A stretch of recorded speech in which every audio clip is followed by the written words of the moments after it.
नमस्कार सभी का मेरे इस YouTube चैनल पे। और आज हम एक बहुत ही गंभीर मुद्दे पर चर्चा के लिए यहाँ पर आए हैं। अभी कुछ समय पहले मैंने देखा, मतलब आज ही की घटना है कि तेजस्वी यादव विपक्ष के जो नेता हैं बिहार विधानसभा में, वो मांग कर रहे हैं कि जो आरक्षण का मुद्दा जिसे हाई कोर्ट ने खारिज कर दिया और बिहार सरकार ने सुप्रीम कोर्ट में जिसे चैलेंज किया है, और सुप्रीम कोर्ट ने जो कहा उससे थोड़ा मामला फंसता हुआ नज़र आ रहा है सरकार की तरफ से। तो उन्होंने कहा कि 9वीं अनुसूची में इसे डाल दिया जाए आरक्षण को। नीतीश कुमार पर दबाव बनाने का प्रयास किया जा रहा है कि आप केंद्र से कहकर या तो इसे 9वीं सूची में डलवाएं, 9वीं अनुसूची में डलवाएं, या फिर आप अपना समर्थन वापस ले लें। तेजस्वी यादव जी से मैं इतना ही कहना चाहूँगा कि उन्हें कोर्ट पर भरोसा होना चाहिए और उन्हें न्यायिक प्रक्रिया का सम्मान करना चाहिए। जब बात कोर्ट तक पहुंच गई है तो इस तरह का राजनीतिक दबाव बनाना बिल्कुल अनैतिक है, एक तरह से असंवैधानिक बात है। जब कोई भी बात प्रिजुडिस होती है तो उस पर किसी भी प्रकार का कमेंट करना या किसी भी प्रकार का बाहर में दबाव बना करके कोर्ट के डिसीजन को इन्फ्लुएंस करना, ये काफ़ी अपने आप में अनएथिकल है।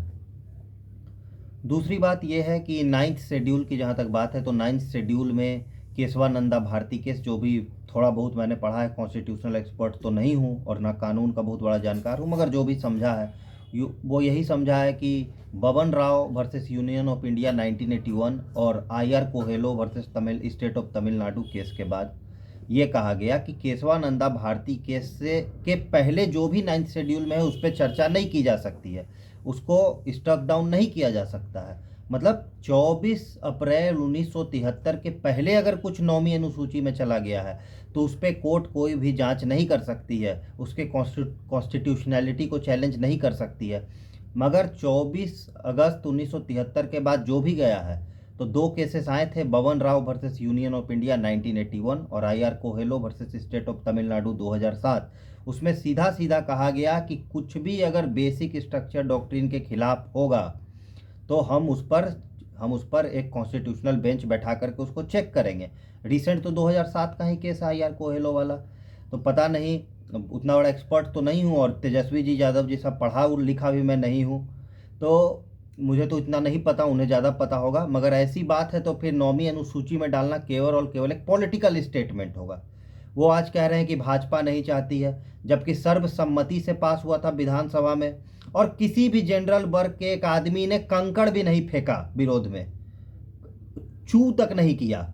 मतलब हम आरक्षण के खिलाफ, कोई भी अपर कास्ट आरक्षण के खिलाफ नहीं है, मगर जब उसे हाई कोर्ट ने अनकॉन्स्टिट्यूशनल करार दे दिया, सुप्रीम कोर्ट में प्रीजुडिस है और सुप्रीम कोर्ट भी अगर फैसला दे देगी तो मैं आपको चैलेंज करता हूं, एक कंकड़ नहीं फेंका जाएगा किसी भी अपर कास्ट की तरफ से।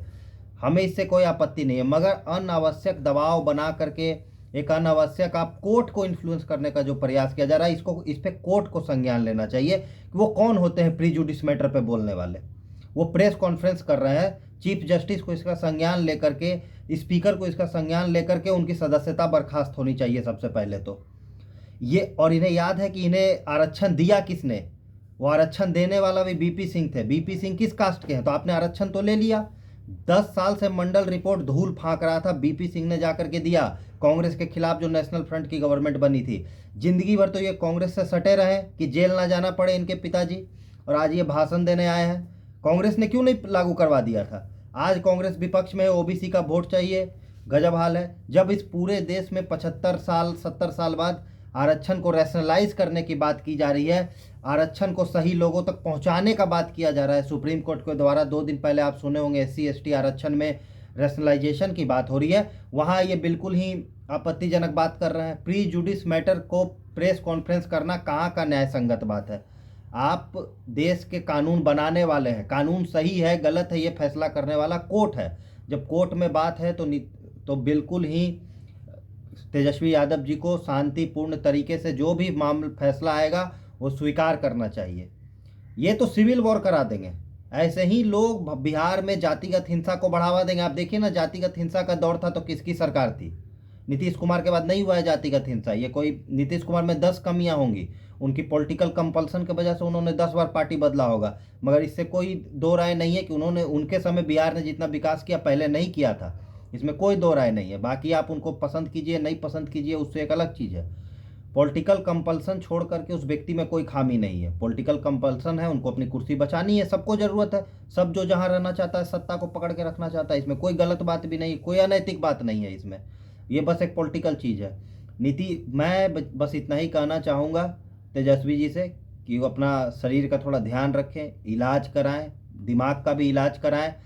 पढ़े लिखे पता नहीं कितने हैं, लेकिन जितने भी पढ़े लिखे हैं कम से कम आसपास पढ़े लिखे लोगों को रखें। इस तरह की बातें ना करें। प्रीजुडिस मैटर पे ज़्यादा बोलने की आवश्यकता नहीं है। और सुप्रीम कोर्ट, हाई कोर्ट या जो भी जुडिशियल अथॉरिटी या स्पीकर लोकसभा का, ठीक है चलिए, लोकसभा में अगर ये माफ़ कीजिएगा, विधानसभा में अगर बोला है तो कोर्ट में तो कुछ हो नहीं सकता है। तो स्पीकर को इस पे संज्ञान लेना चाहिए कि भैया तुम प्री जुडिस मैटर पे क्यों बोल रहे हो, तुम्हें क्या हक है बोलने का। और दूसरी बात ये कि हाई सुप्रीम कोर्ट को भी इन सब चीज़ों से इन्फ्लुएंस नहीं होना चाहिए। मुझे यकीन है कि इन्फ्लुएंस नहीं होगा। रैशनलाइजेशन हो रहा है आरक्षण का। आरक्षण एक बहुत असर्टिव और बहुत सही चीज़ है, मगर गलत हाथों में नहीं जाना चाहिए। और उसका दुरुपयोग केवल, अभी कुछ दिन पहले मैं सुन रहा था कि सुप्रीम कोर्ट ने कहा है कि आप पॉलिटिकल मोटिव से आरक्षण मत बांटिए।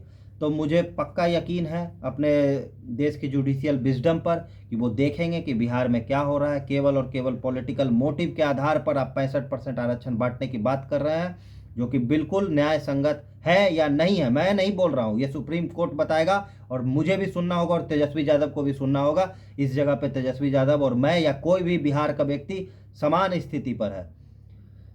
जागीर मिल जाने से आप महाराजा नहीं बन जाइएगा। लोकतंत्र है ये, जागीर मिला आनंद लीजिए, ज्ञान नहीं दीजिए। चलिए, इसी के साथ हम लोग इस मुद्दे पे आगे भी मिलते रहेंगे। देखते हैं आगे का कोर्स क्या होता है। नीतीश कुमार, नरेंद्र मोदी, चीफ जस्टिस और तेजस्वी यादव, सभी चारों लोगों को अपना अपना काम करना चाहिए, एक दूसरे में दखल नहीं देना चाहिए। और स्पीकर से मैं पुनः कहूँगा कि आप इस पर जरूर संज्ञान लीजिए। बिल्कुल अनकॉन्स्टिट्यूशनल बात कर रहे हैं तेजस्वी जी। चलिए, धन्यवाद।